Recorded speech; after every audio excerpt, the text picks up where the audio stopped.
Welcome to tomorrow's classrooms today. Punctuation lesson 5, Mastering Commas, your guide to clarity in writing. Understanding the use of commas is crucial for both educators and students to ensure clarity and precision in writing. Here is a comprehensive guide on the various uses of commas. Let's consider the basic uses of commas. Use commas to separate items in a series. Consider this example. Here, commas are used to separate 3 or more items in a list. Please note, using a comma before the conjunction in a list of 3 or more items is optional but can clarify meaning. The American curriculum follows the comma before the conjunction, whereas the British curriculum doesn't. Use commas before conjunctions, fanboys in compound sentences. Consider this example. Here, a comma is used before the conjunction but to link two independent clauses. Use commas to mark fronted adverbials, introductory words, phrases, or clauses. Consider these examples. For transition words, for phrases, for clauses. Here, the first clause functions as an introductory subordinate clause. Use commas with dates, addresses, time, titles, and numbers. Consider these examples. For dates, for addresses, for titles, for numbers. Use a pair of commas to enclose non-essential extra information. Consider this example.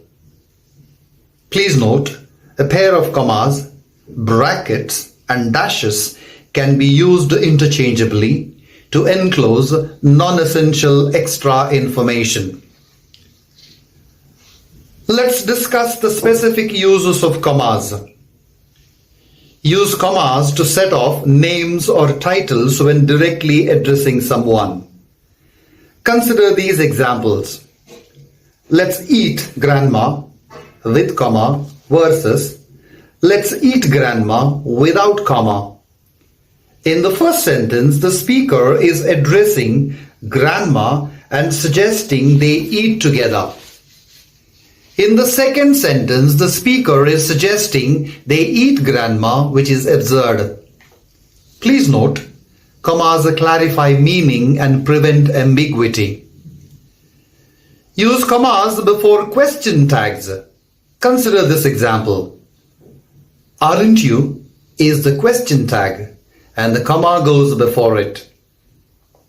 Use commas to set off contrasting elements. Consider this example. Comma separates two contrasting elements. Use commas after yes and no when they start sentences. Consider these examples. In sentence 1, a comma follows yes. In sentence 2, a comma follows no. Use commas to set off mild interjections at the beginning of sentences. Consider this example. A comma follows a mild introduction, well. Use commas to set off the speaker from the quotations. Consider this example. A comma separates the speaker from the quote. Use commas to mark the end of quotes within speech marks. Consider this example. A comma ends the quote. Please note, commas that are part of the overall sentence go inside the quotation marks, even though they aren't part of the original quotation. Let's test our understanding of the functions of commas. Identify the error in the following sentence. Examine the sentence.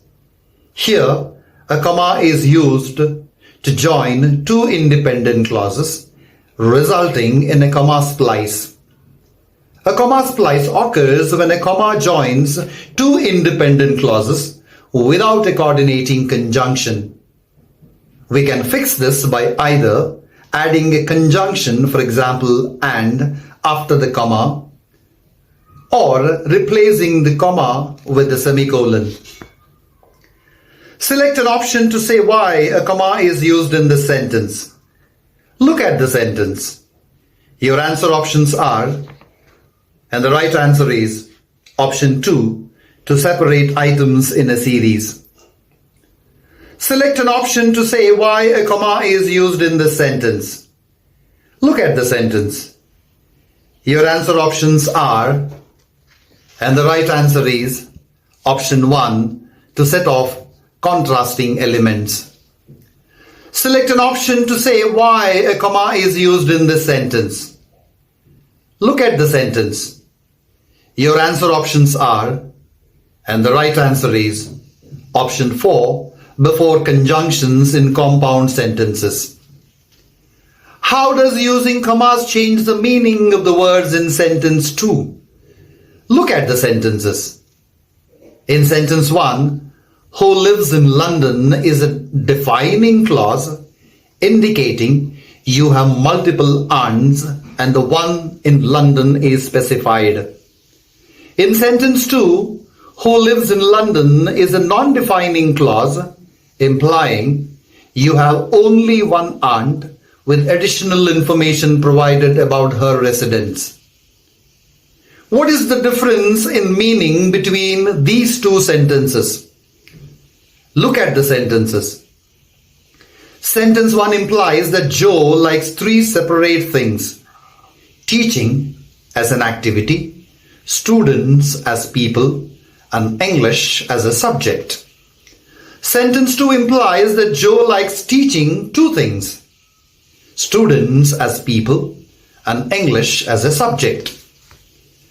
What difference does the comma make to the meaning of the sentences below? Look at the sentences. In sentence 1, the speaker is asking if the person wants to see someone named Alex. Alex is the object of the verb see. In sentence 2, the speaker is addressing someone named Alex and asking if Alex wants to see potentially someone or something unspecified. Alex is being directly addressed and the question is directed to Alex. After which word should the comma go in the following sentence? Look at the sentence, and the right response is after taken.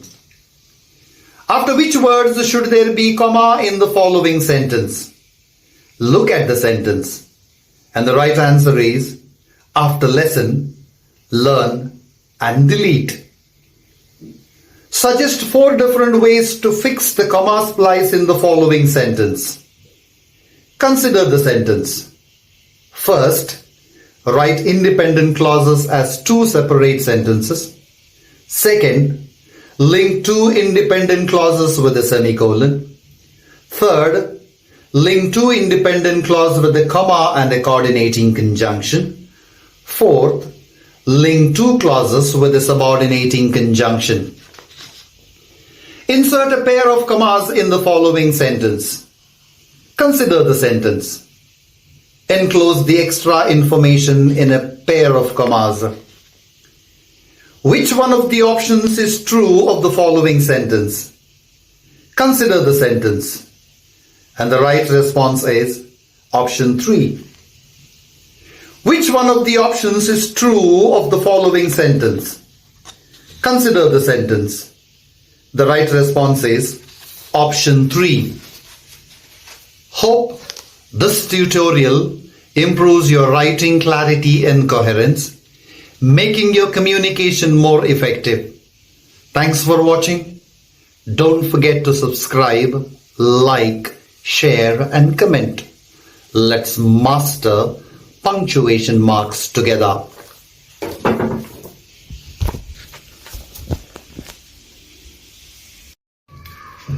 Welcome